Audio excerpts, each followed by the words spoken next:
There's a saying in the NFL as it pertains to movement and rumors and reliability. Trust in Dan Snyder. Trust that Dan Snyder will do something wild, just like a fan. ESNY.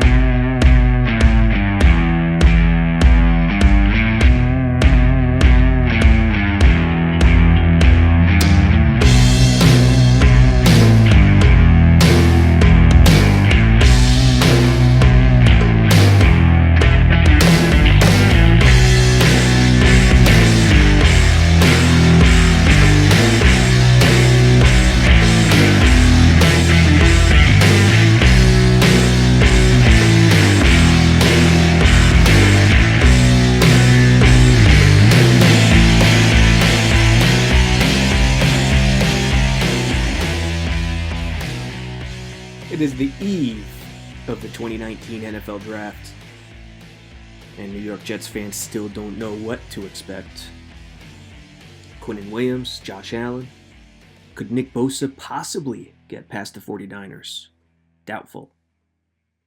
Kyler Murray number 1, Bosa, and then it's Quinnen Williams. The Bama defensive interior stud is the overwhelming favorite among so-called experts right now. He's the most talented, arguably the most talented in the pool, a la 2015 Leonard Williams, USC. It's the same story. Nothing really changes, yet we're 4 years later, 4 years into Maccagnan's regime. Ed Oliver is also a name bandied about. A lot of it reportedly is a smokescreen to try to get the Raiders to pounce and move up. But Quinnen Williams is the overwhelming majority right now. But what will happen?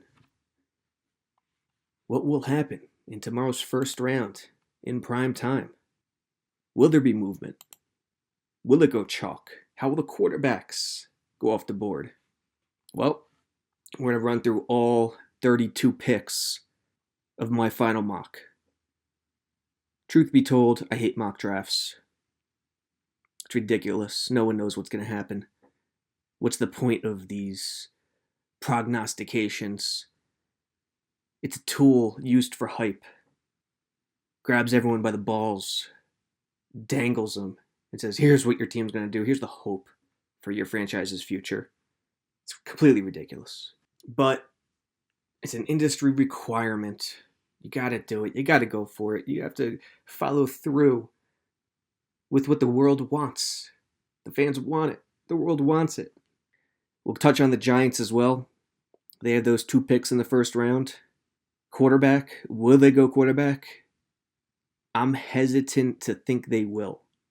Knowing Gettleman, knowing Eli's there and what they think about Eli. And, Eli, listen, has he declined a little bit? Of course. No 38-year-old quarterback, whatever age he is, I think he's 38, doesn't decline. But he could still make every throw on the field. If you don't realize this, you just don't understand the game. The man can make every throw. Without a legitimate offensive line, there is no legitimate offense. The playbook gets cut in half, more than 50%. You can't make deep outs. It's not that he can't throw them, it's that the Giants' offense can't run them. He doesn't have enough time. The offensive coordinator doesn't have enough faith that the O-line will get that done. So Barkley becomes the offense. Everything short, everything quick, everything to the best player. This is not Eli declining and regressing. This is the offense not having a chance. And Shermer calling plays and calling the game plan and the strategy to what the offense is allowing him to do. So whether they go quarterback is interesting. At number 6, I don't think there's any chance they will. Of course it's possible, but I don't think they will. 17 is the real question. So we started off with number 1, Kyler Murray. The rookie coach wants Murray. How are they going to back off that now? Recent reports suggest that they may back off it and go Bosa. I don't buy it. How could they back off it now? It just seems like an impossibility. Rosen's been dragged through the mud for the last 2+ months. How are they going to back off it now and go to Rosen and say, hey, this is your team? It's always been your team. Garbage. If that was the case, he would not have been dragged through the mud for the last 2 months. So the Heisman winning baseball player, the Sooner, goes number 1. Number 2, Bosa. It's either Bosa or Quinnen Williams for the Niners. It'll be Bosa. Lynch, Shanahan, they need an edge presence. Bosa is the most talented edge in the draft, there's no question. The only issues surrounding the kid are motor, injuries, etc. The same thing that plagues his brother, Joey, in the same state of California.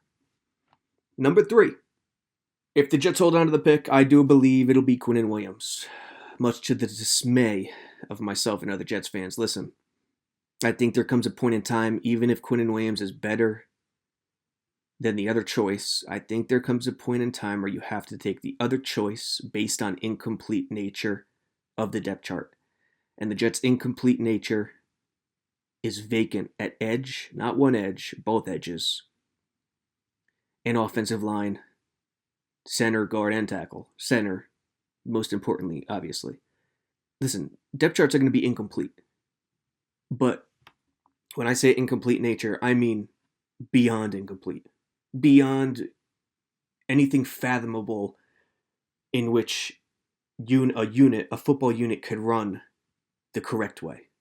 And I think that's where they are on both sides, with the offensive line and with the edge. I do think Quinnen Williams is better than Josh Allen. Again, though, that's just talent. That's just coming in. A lot of this productivity and production and NFL stature is not up to talent alone. It's up to how the organization develops them. It's up to the situation. So I don't think picking purely based on talent means everything. Because if they pick purely based on talent with Quinnen Williams and it doesn't fit with Leonard Williams and Henry Anderson, and they're not getting the proper support from the outside, from the edge, I mean, what's the point? You can make the argument Leonard Williams had the same issues with Sheldon and Muhammad. Watching Sheldon or Muhammad try to play the edge in Orchard Park week 17, a 300-pound man is not supposed to be out there in the NFL. It doesn't work. You got to play in space on the edge, especially in this league. In the 80s, you could have gotten away with it. 90s, you could do it on one side. Today, it doesn't work. So, drafting a Quinnen Williams or an Ed Oliver, which I don't think Oliver has any shot, that fit, they're already off to a rocky start because that fit is rough. It doesn't allow the man to flourish to the height he can in a better fit. So, I think it's to the point where you have to say, we got to complete at least one of these edges. And I would take Josh Allen, even though I know his talent isn't up to snuff with Quinnen. But, in this mock, trust Dan Snyder.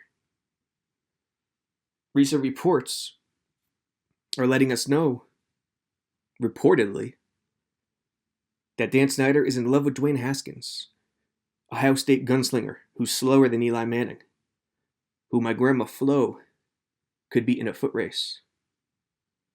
Trust Dan Snyder, the fan, to do something wild. It's no secret McCagnon has put his chips on the table and said this number 3 pick is for sale, which is the right move, by the way. Collecting extra assets is the only way to go for this depth chart. Center, guard, tackle, both edges, corner, a number 1 wide receiver, a number 2 tight end even. They have massive holes to fill. And trading down, picking up a second, picking up a third, acquiring extra assets, that's the way to go. Trust Dan Snyder. I have the Jets and the Skins making a trade. Gun to my head, do I think it happens? No. You always have to say no with a gun to your head when it comes to a draft day trade on the eve of the draft. You'd have to be completely insane to think otherwise. But we're going to roll with the trade in this mock. The trade would look like this. Number 3, which is 2,200 points for number 15 in the first round, 1,050 points. Redskins still have nearly 1,200 points to make up. Jets would receive number 46 overall, second round, 440 points. 76 overall, third round, 210 points. Number 96 overall, third round, 116 points. That's about 675 points, somewhere around there. They're still down 400, 500 points. Jets would also receive a first or second round pick in 2020. Most likely a second round, but trust in Dan Snyder. Do you remember Robert Griffin III? He's due. He's due for one of these.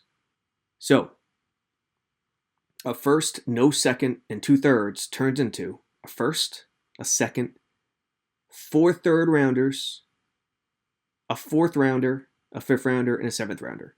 1, 2, 3, 4, 5, 6, 7, 8, 9 picks. A first, a second, and 4 third rounds. That's what we're looking at. With a trade with the Redskins. Plus something, a little something next year, depending on what they could grab. Now, Jets will be at 15. At number 3, Redskins, Dwayne Haskins. I'm not in love with Haskins.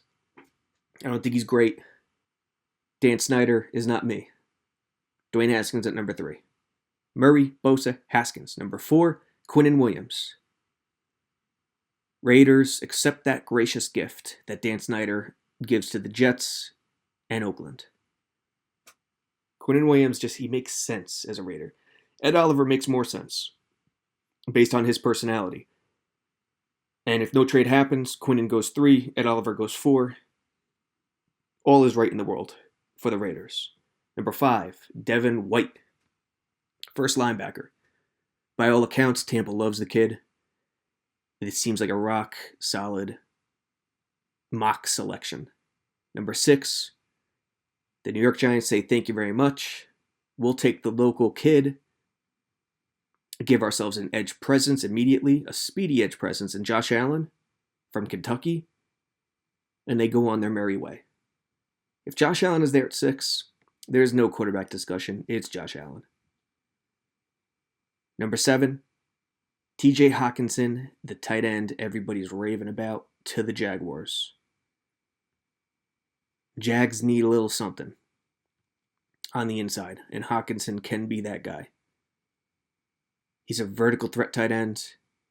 He seems like the perfect package as an NFL tight end. There's a couple of tight ends in this first round, actually. Number 8, Montez Sweat. Detroit Lions. The Ziggy Ansah situation, we know about that. The Lions with Patricia going defense, going edge here, where the edges seem so plentiful, late first round, makes sense. Number 9, Jawan Taylor. I would love for the Jets to get Jawan Taylor. It just doesn't seem like it's in the cards. I doubt they get him at 3. The balls to make that pick at 3. Even though it would be tremendous for Sam Darnold moving forward. I just don't see it with the value, with the big board. Jawan Taylor to the Buffalo Bills at number 9. Number 10 is a shocker. It's a surprise. Drew Lock. Drew Lock, the quarterback that's falling out of the first round in some mocks. I think John Elway is smitten with Drew Lock. It came out early. It's died off since. Daniel Jones or Drew Lock. Flacco's there now. Elway could go no quarterback like he did last year. But I think he learns his lesson from last year in taking the edge over the quarterback and rolling with Case Keenum to a disastrous season. So I think he says no this time. I think he says, I'm going to go get my guy. Drew Lock is a cocky SOB. And I think that will draw Elway in. I think he loves that. I loves the big-armed, cocky dude. So I'm rolling with Drew Lock to the Broncos at number 10. Ed Oliver to the Bengals at number 11. If there was a second team that was perfect for Ed Oliver after the Raiders, it's the Cincinnati Bengals. He drops. I could even see Oliver dropping a little further, but probably not.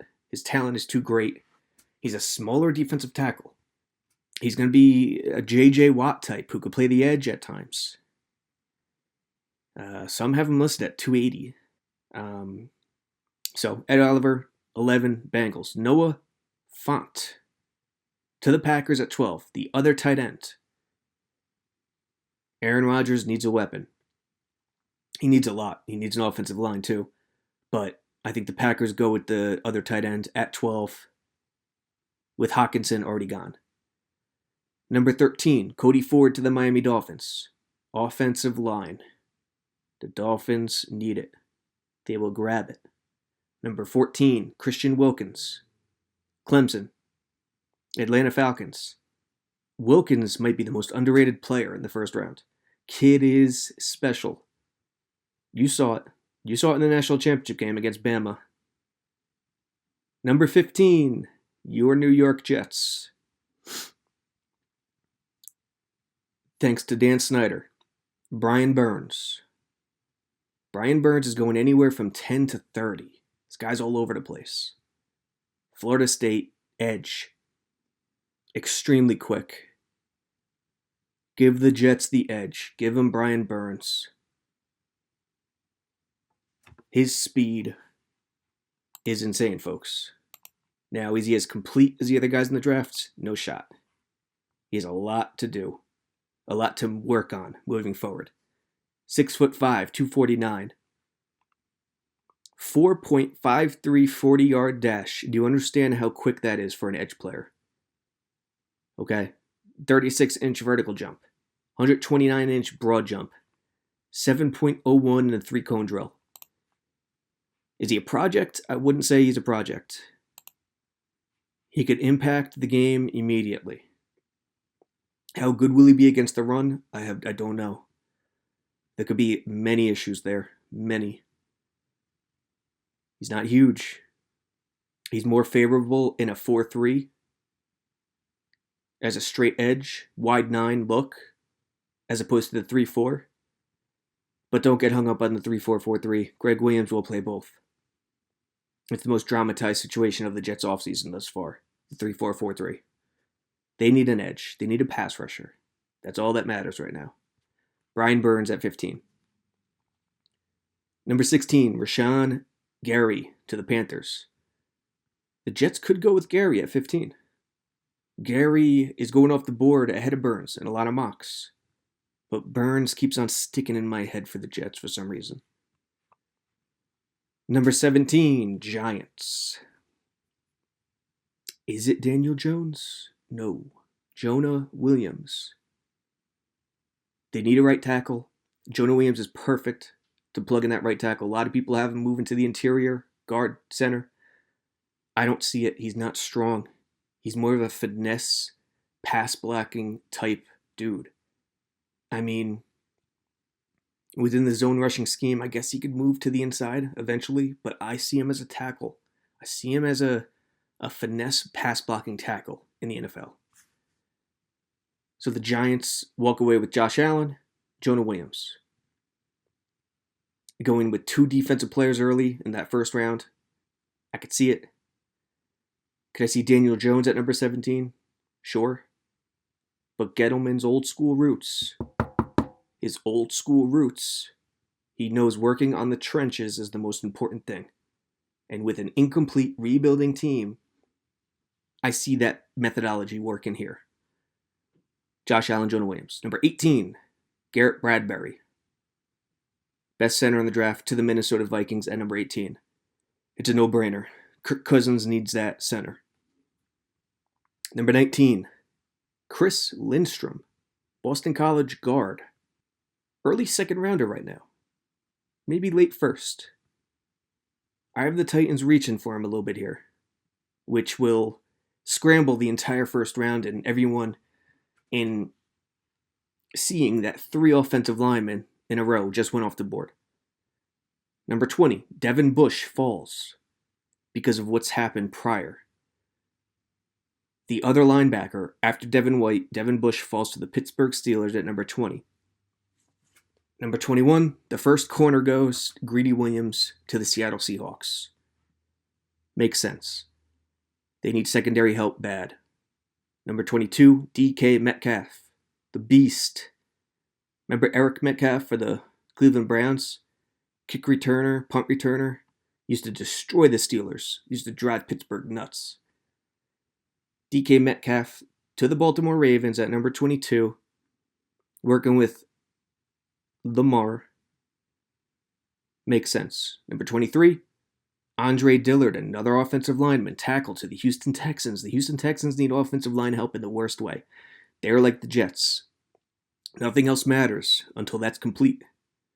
Number 24, Clelin Ferrell, another Clemson dude, edge to the Raiders. Nice pick by Mayock and Gruden there. Number 25, Chauncey Gardner-Johnson, safety to the Philadelphia Eagles. 26, Byron Murphy to the Indianapolis Colts.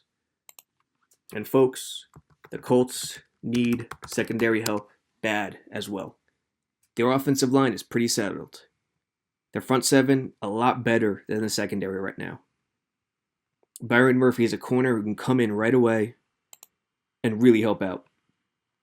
From Washington, 5'11". It's the perfect cornerback height, 5'11". When you get to 6'2", 6'3", it's nice as long as the guy doesn't lose any speed and agility, but it's really tough. Rarely happens. Number 27, Marquise Brown. When you're looking at receiver talent, there's two types of receivers. So the taller possession guys, prototypical taller possession guys like Calvin Johnson. And then there are their shifty, do-it-all guys like Marquise Brown. Now, the Raiders already have Antonio Brown. He's not a huge possession guy, so that fit is a little not great. You'd rather have a bigger guy next to Antonio Brown, but I think Marquise Brown's too talented to pass up here.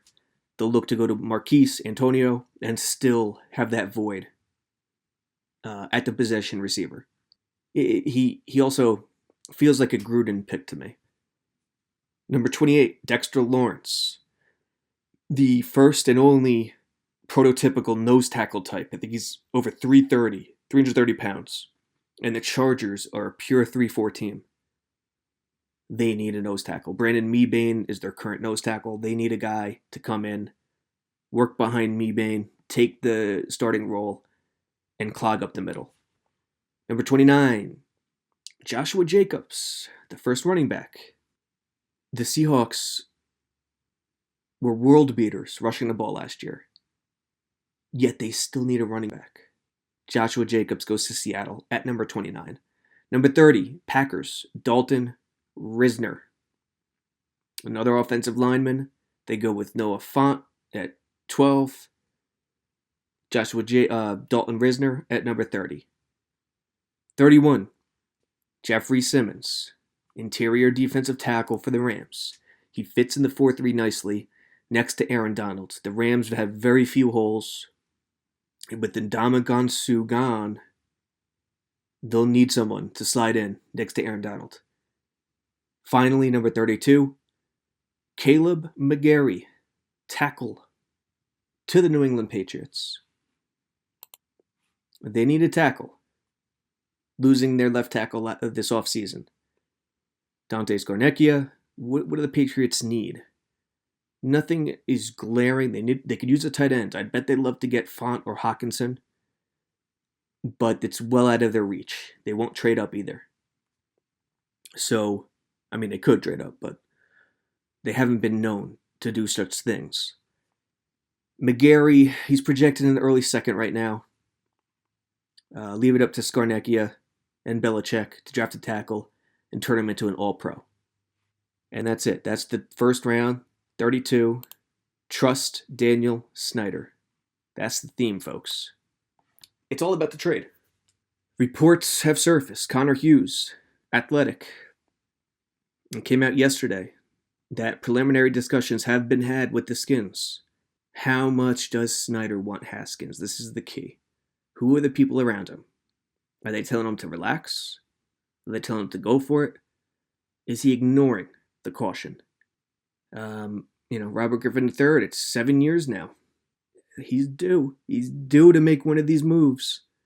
And even though it's not a great quarterback class, he's at number 15. He's not at number 10 like the Broncos. He's not at number 6 like the Giants. He's at number 15, which means beggars can't be choosers.